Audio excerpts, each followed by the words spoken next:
The indigenous Britons, they were pagan and Celtic. The energy flowed and the people respected it. Natural cycles, they were guiding them times. With love and respect, they lived tribally fine. Then conquerors came from a far distant place with their own set of values that they quickly replaced. All that was real and always been, with the profit, the greed-based controllable scheme. A calendar invented, the scheme implemented, it suited them fine, out of natural time. Just a day here, a day there, a leap year. Stupid to think, but it's still how we live now. To gain their control, they changed all the seasons, the beliefs, the festivals, the rhymes and the reasons. They smashed up solstice for a profit at Christmas. So I look at us all and I feel that we should celebrate what is real. We should celebrate what is real. And we should celebrate now. Why go along with something so wrong? And why play a part in a life with no heart? Why think the same when the truth is so plain? A majority wrong don't make a right. You've been told these lies since the day you were born about the way that the world works in its natural form. So I look at us all and I feel that we should celebrate what is real. We should celebrate what is real. And we should celebrate no!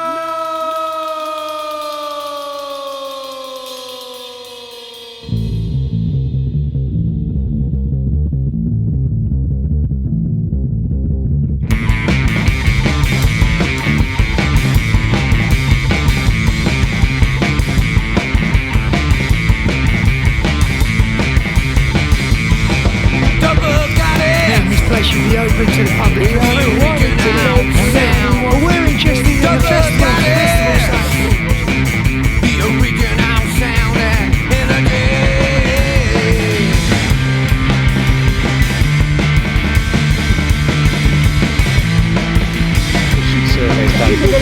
Won't cause any harm. Are you ready to become a universal mind? We're all connected now. Look and you will find how many like mine make a reality. How many dreams make this reality? Got these gentlemen who's accused of dropping a single pack, which apparently is cannabis resin.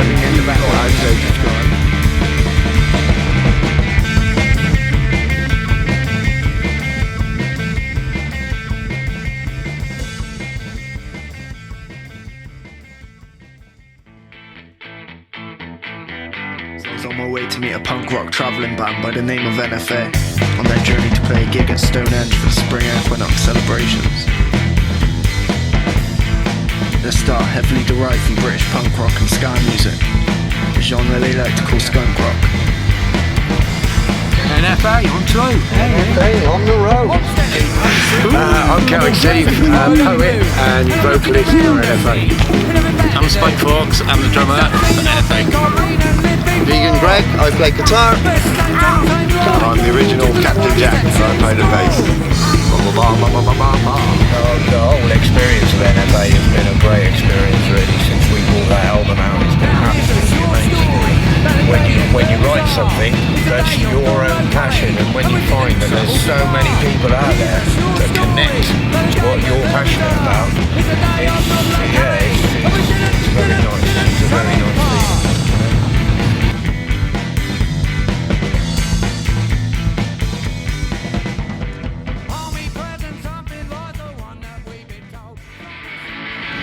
We're going down to Stonehenge at the moment. We're on our way down. It's the equinox celebration. It's where the druids all meet up. King Arthur will be there. Sid, who runs the Stonehenge Festival Campaign, he's down there, and it's a get-together of the tribe. They're known as the Stonehenge tribe.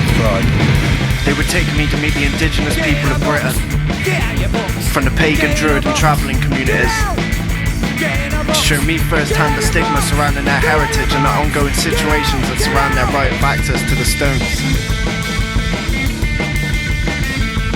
But first, Steve told me about the success of their album, Super Vega, and let me in on a little bit about what's going on. When you get a response like we had from the Super Vega album, it's been absolutely amazing. Thumbs up from all of us. and we ain't stopped. It's been competing, going. Sales have been really good on CDs and merchandise.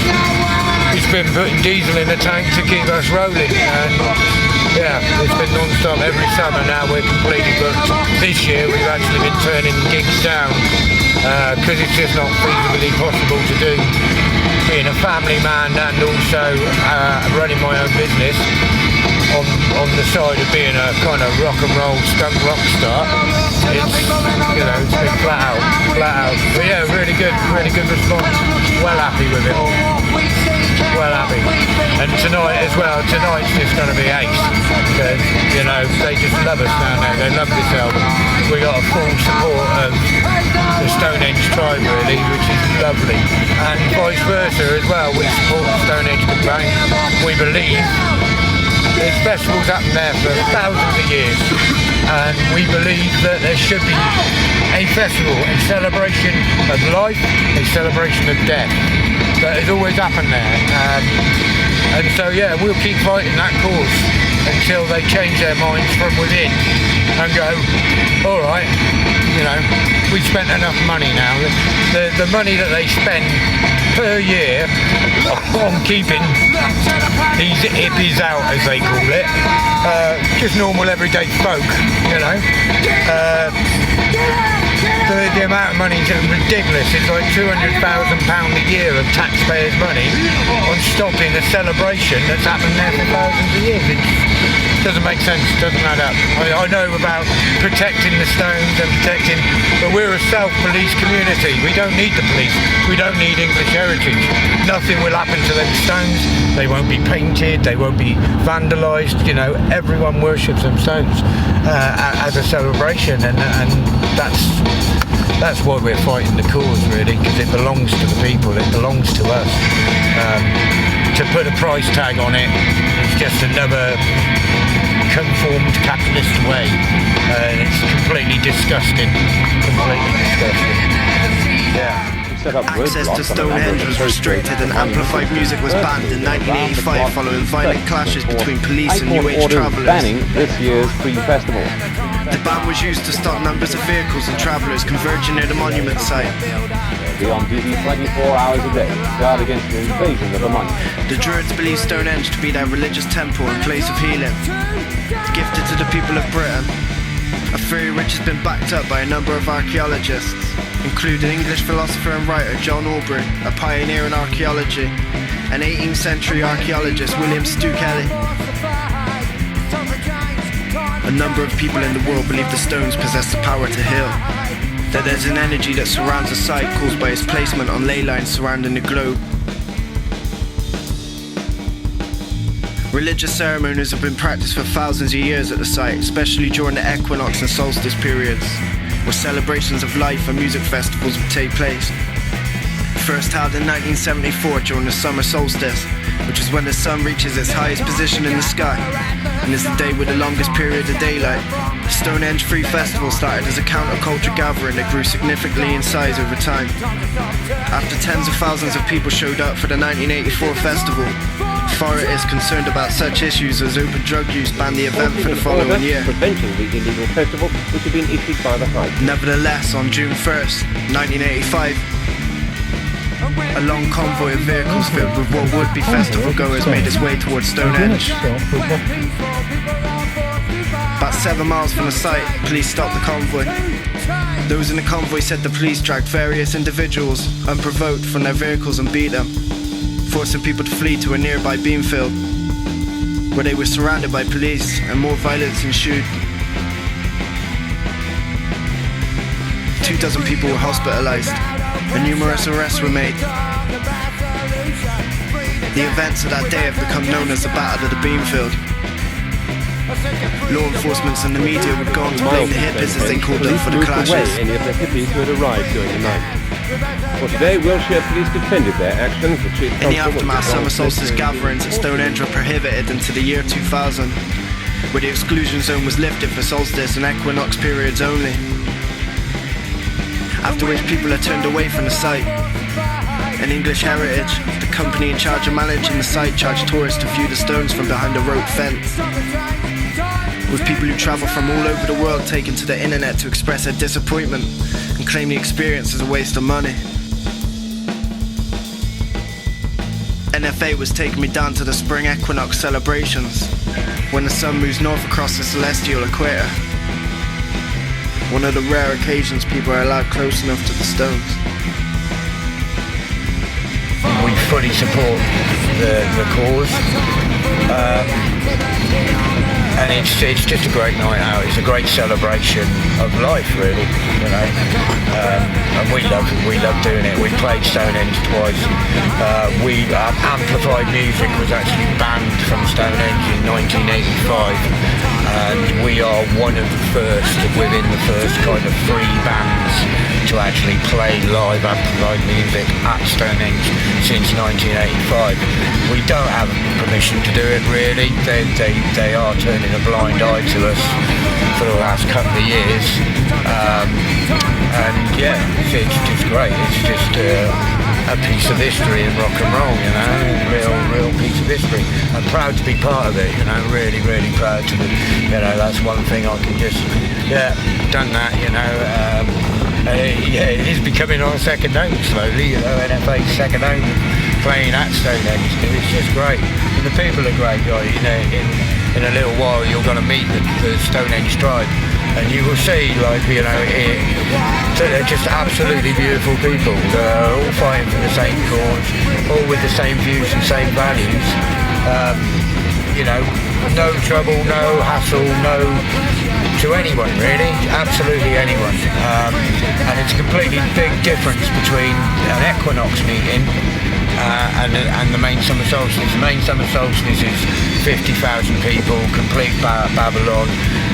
They charge £15 admission per car. It'll soon be £15 per person. It's just a complete sellout money earner for English heritage. But you know, it's a completely different vibe, absolutely different vibe, really lovely. And like I said, we love doing it, we love playing Stonehenge, you know.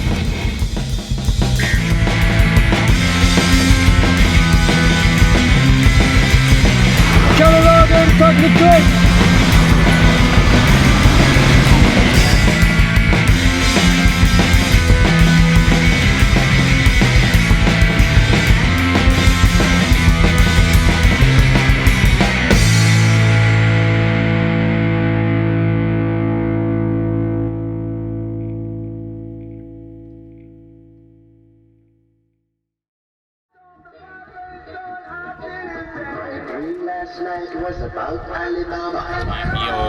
You're not ska, you're not punk, you're not anything. You're something completely different. League of our own. You're just something. We don't try and follow any.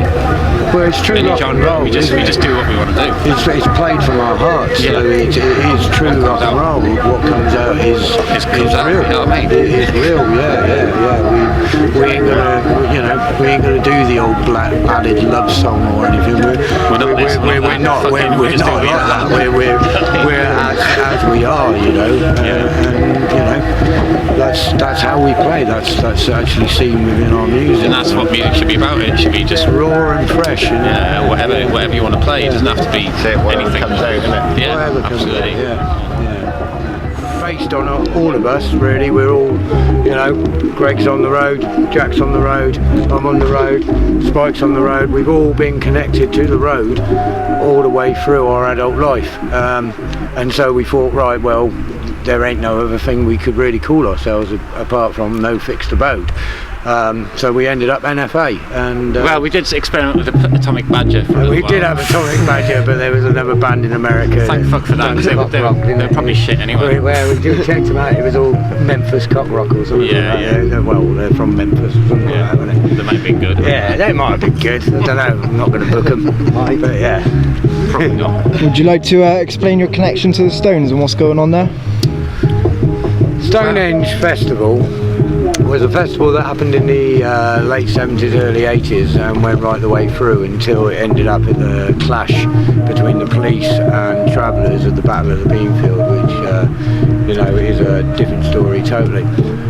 Basically, there's been a festival happening here for thousands of years. Like I was saying earlier that I was watching a Time Team thing the other week, and they were started at Durrington Walls and Woodhenge, and they said like they used to celebrate life there, and then they'd go down to put the ashes into the water, which is a running life, and then they come up to the stones here and have another festival celebrating the death of their kind of relatives throughout the year. And that festival has happened for thousands of years here, and it's been denied, completely been denied, and not only been denied with a capitalist mind, you know, and capitalist gain on something that is so sacred. And not only that, it belongs to the people of Britain. It was gifted. It's been given to the people of Britain, and all we're kind of supporting is a festival to happen at Stonehenge, as it should, for thousands of years, and that's where our connection is. And obviously we turned up here exactly a year ago, just after we released our Super Vega album. Now Super Vega is a coach that used to be very, very much seen on the scene. Really, it was kind of the traveller bus. Yeah, well, when you know there was a lot of them burnt out at the Beanfield, and well, that's where we based it. Like, you know, I'm well into my diesels. I love my old trucks. I love my vintage trucks. I am an enthusiast, as well as working on them and living on them as a daily job. I actually run a company that converts vehicles into homes, you know, and it's a big part of my life, and it's all connected and all brought back. And the Stones, it just kind of, the universe just popped it up. I just bumped into Sid through media, and Sid got in touch, and then the connection of us being connected to the Stonehenge Festival Campaign kind of really happened, and it's kind of snowballed from there. Right? It's just snowballed from there, from exactly 12 months to the day. Really, we turned up here, and it's been non-stop. We've had well, we're actually refusing this year because we are literally too busy to do anything. You know? Evening, chaps. Evening, how you doing? All right. Yeah. And you ain't getting no money for the video. No. $69.95. You got to buy it.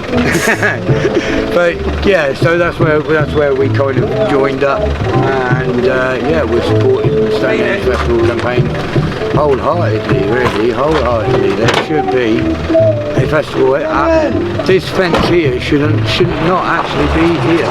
That barbed wire should not actually be there, you know, and it's a crime. It's a crime. Not only that, this year or last year they put another fence up in which the hares, which Stonehenge is well known historically for Stonehenge hares, the hares have been running into these fences and breaking their necks. Now, if that's not a sign, I don't know what is, really, you know. So yeah, we feel spiritually connected to this place, you know. I feel very much. Yeah, all of us. Well, it's also a symbol.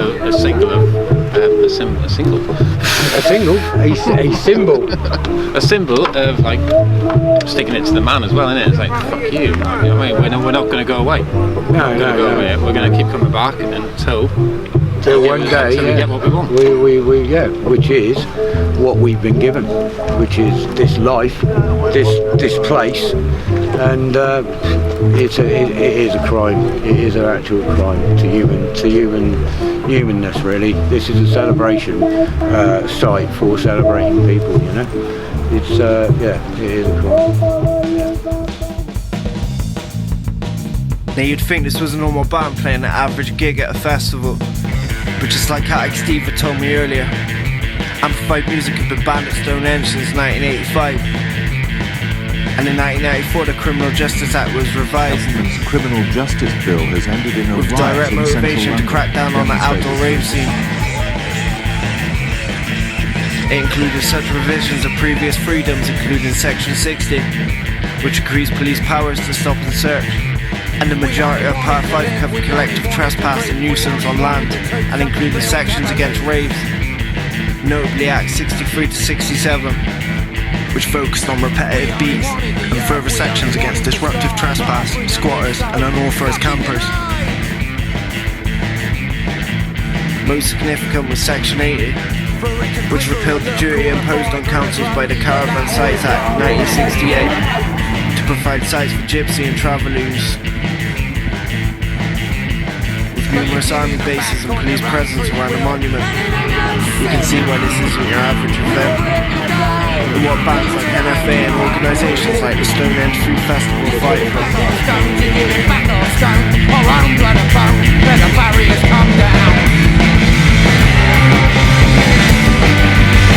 Let the barriers go! Let the barriers come down!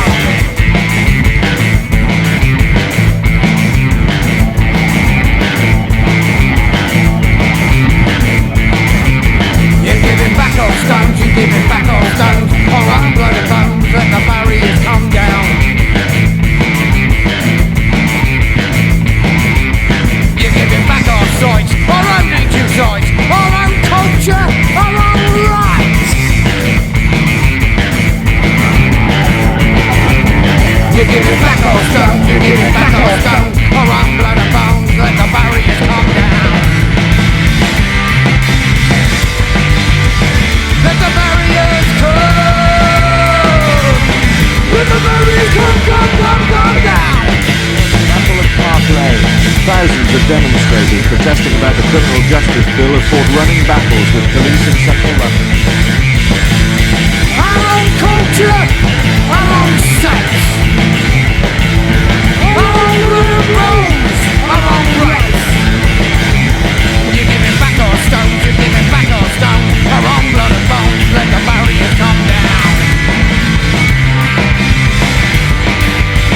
Let the barriers come. Let the barriers come down.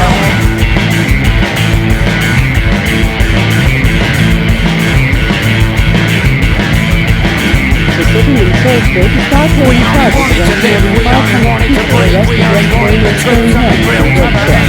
They were on their way to an illegal pop festival. We only wanted the earth, we only wanted the sky, but our freedom is so fucking denied.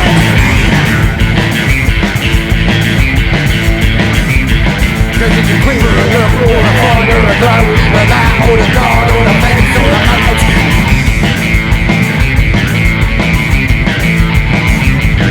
But you're giving it back on your own free will, and it ain't no sin.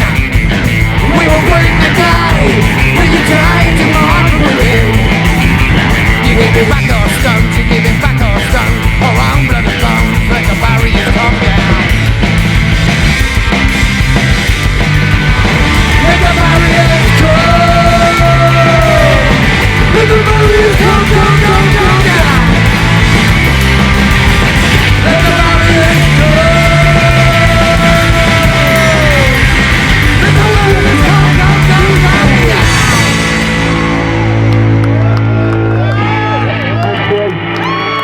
Thank you.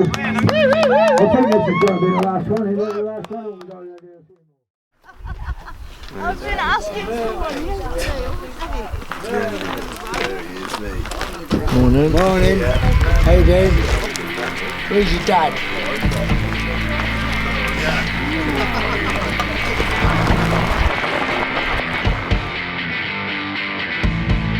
Unfortunately, the police wouldn't let us get the drone out to film. We did it anyway, but they was willing to talk about a few things such as a tunnel, which is planned to be built nearby to help congestion near the site. But the tunnel, anything that takes the road away from the stones has got to be a good thing. It's as simple as that. What about vibration to the land? There have been sufficient surveys done that it won't cause any harm to the stones. And there's testings all around, as you've explained. Yeah. There've been lots of test bores done. There's been lots of archaeological surveys done. Yeah, mine are in bed as well. It's all been thoroughly investigated. They're older. How do you personally feel about a tunnel happening here at Stonehenge? I think anything that puts the stones back into its original environment is a good thing. Is the tunnel an original environment? but you won't see the tunnel at the Stones. It's sufficiently far away. So where we're standing now, we're going to have a tunnel? No. No. The tunnel's not going to run under the Stones at all. Well, so you're replacing the 303 Yep. with a tunnel. So where is your tunnel going to be? The tunnel will be the other side of the 303. So the other side of the 303. It won't affect the Stones at all. So what about the ancient land that you're going to disturb? It's underneath any land that's been disturbed. It's sufficiently deep that it will cause no damage. So as me and you talked about, this is a porous clay. It's not a clay, sorry, Chalk. it's a chalk. Yeah. So a chalk will move and fill and close. So how could you say a tunnel would be safe with so much movement within the land? Well, that's beyond my knowledge. I would think they will sleeve it, but that I don't. That's engineering stuff. That's beyond my knowledge. So I guess we're looking at the same sort of things they did at So you're a local lad, and was a local lad. You were a local lad, and you think this tunnel's a good thing for casualties on the 303. Lots of different reasons. I've seen a lot of very, very serious and fatal accidents on the road. I can understand that. It's a dangerous road. It's also ruinous for the environment because it becomes a traffic jam every summer. So you just the filtration there. You just get lots and lots of vehicles, stationary, coaches, lorries. Do you think closing this road off and turning it to turf was a good idea? Don't you think? Absolutely. Don't you think why the? Because it was always, it was a road that was there originally. If it happened now, there wouldn't have ever been a road built, because nobody would build a road that close to this sort of ancient monument. Do you remember as a child running around here without? No, because I wasn't. I moved here when I was 20 something. 20 something. Yeah. And you got to be what now? 50, 52. Yeah, bit more than that. Bit more than that. I lived here for end of the 70s. I lived here for about 20 years. I lived over where the horizon line is. Yeah. There's something called the Woodford Valley. How do you feel about that tree line being desecrated to make it? It won't be. Won't be touched. Well, if you were standing here, you wouldn't know the tunnel was there. It's not looking really good, is it? I think from when I started here to how it is now, it is so much better. We haven't got cars speeding past that originally decontrolled, so they were coming past at 60 miles an hour. When I come here at the end of the 70s, early 80s, there was none of this things. There was none of this road. There was none of it. Well, in the 70s and 80s it was. People could run round free and. So but what people don't remember what is the paranoia about? When you were a kid, it was your mum and dad who paid to get you in, because there's my mum and dad didn't pay. Because my mum and dad didn't pay. When I was a kid, I came here and there was no fences. We used to park up in the car. No, there wasn't. Yeah. There was not fences since 1900 something. Okay. I understand where you're coming Lord from. Antrobus, who owned it, he actually paid. And gave it to the people. But he owned it, and because it was getting damaged, he paid for a policeman to look after it. Then his son was killed in the First World War, his only son. Correct. So he sold the stones at auction, and Cecil Chubb bought it. And the story is that he bought it for his wife, who didn't really know what to do with an ancient monument, so they then gave it to the nation, so it was preserved for. So where in your history of time did this ancient monument become money? There's always been a charge to get in for the last 100 years. 100 years charged to get in it. It's been in the nation over 100 years, in fact. Because Antrobus charged his policeman, warden, whatever. He used to charge and it's always been ever since that time. There has been a charge. The trouble is, it's a very big field, so if you want to get in without paying, you jump over the fence. And well, do you think, as a British citizen, I am allowed to come and see an ancient monument without paying?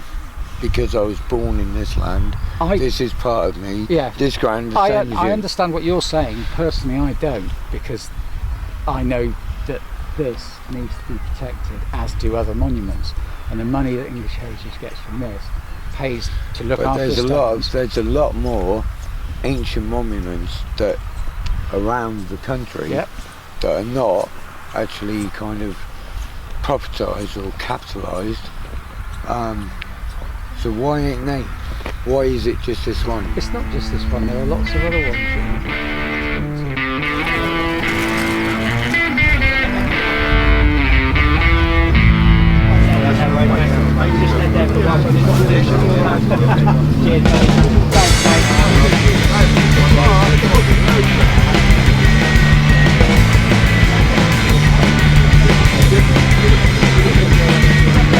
Better world and a better place, a better view now for a human race. You can see the light that shines, and you can see what's on your mind. And it's mind take control, holding you down, running you down, pulling you round. You gotta squat the road or skip a town. Police officer earlier about the tunnel and what his beliefs was, and now we've got this gentleman that's accused us of dropping this thing called hash, which apparently is cannabis resin, as they described. I will say we've not bought any cannabis or cannabis resin into this establishment at all. I've stood with the head druid now. He's actually stood there while this person who's accused us of this. Absolutely pathetic, you know. Anyway, this is Sid for the Stonehenge Festival Campaign. This is Rolo, the head druid. Who you are and what your involvement with the druid community is, please. Oh yes. Well, I've been Archdruid of Stonehenge these last 30 years past, and I'm one of the main people involved in making Stonehenge and Druidry available to everyone, and not just for a few people. I think that this managed open access at least is a start in respect of the solstices and the equinoxes, and that's a very good thing. Whether they extend it to then make 8 times a year, I don't know. We tried to negotiate with that the other day and it wasn't getting very far. It would need a bigger movement again, I think, to get the other 4 times a year. Got any questions? Got any questions? Have I got any questions? Yeah. No? Can I elaborate? I would just like to thank this man for everything that he's done over the last 30 years, through tooth, claw and nail, and everything for the people of Britain and this stone circle. He's really tried to help, and he's really stood forward and stood up and been around every meeting possible to ensure that the people of Britain, the ancient Britons, can come back to this stone circle and celebrate life and death. So that's what I'd say about this man. Thank you. Thank you. Thank you very much. Thank you. Pleasure to meet you. Thank you. My name's Sid Hope, and I'm involved with these people at Stonehenge with the Stonehenge Festival Campaign. And what's your views on the stones, like the access and the charges coming in? Shit, they shouldn't be charging. We know that. Everybody knows they shouldn't be charging. You know what I mean? This place should be open to the public for free. We wanted to live. But we're interested in the festival side of things, yeah. Yep. Because the English Heritage say that like this is not this environment is not suitable for like amplified music, right? And like we can understand that to an extent, yeah, but we want fucking amplified music, you get me? So is that what you're? So what is your? What's inside the Stonehenge Summer Festival? Yeah. And That's it. And what do you fight for? That's what attracted people to Stonehenge in the first place, was the festival, yeah? Yeah. Like 60,000 people used to gather together and live peacefully for a year in the field over there, right? And then when they became a threat to the government and all that shit, right? Margaret Thatcher fucking just tried to destroy that culture, didn't she? And the same as the rave culture. They don't want to see people enjoying themselves or thinking for themselves, right? But all we do is like we produce a newsletter and we put on bands for free for the people that come down like 3-4 times a year to Stonehenge to party, you get me? Wicked, man. Thank you.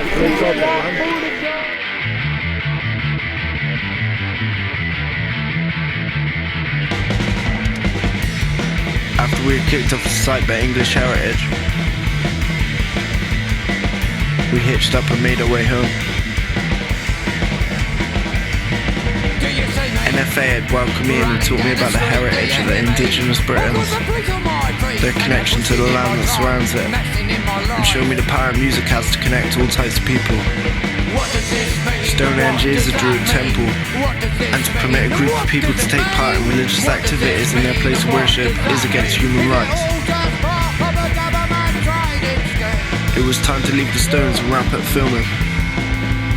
Not before I got invited to a couple of free parties to remember loved ones lost.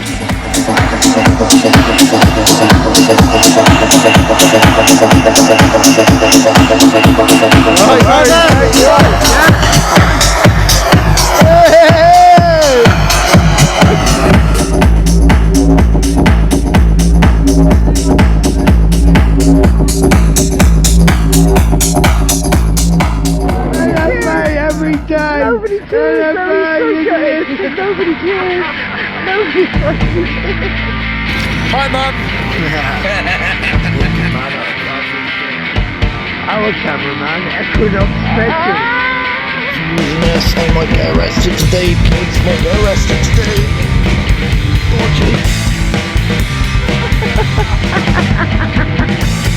Cameraman's arrived. I need to ask the question instead instead. And we're looking at a war with a conscious mind, and we see that it's all full of lead. And there ain't nothing you can do about it, ain't nothing you can shout about. What are you gonna do, what are you gonna do? Whole blue system collapses.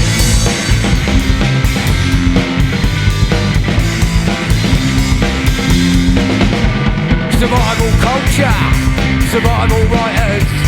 Survival culture, survival writers. It's massive, who's massive? You're massive, I'm massive. It's massive, who's massive? You're massive, it's massive.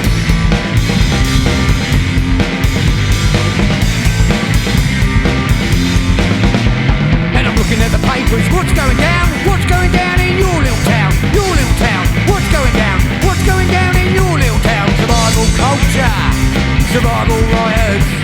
Survival culture, survival writers. It's massive, who's massive? You're massive,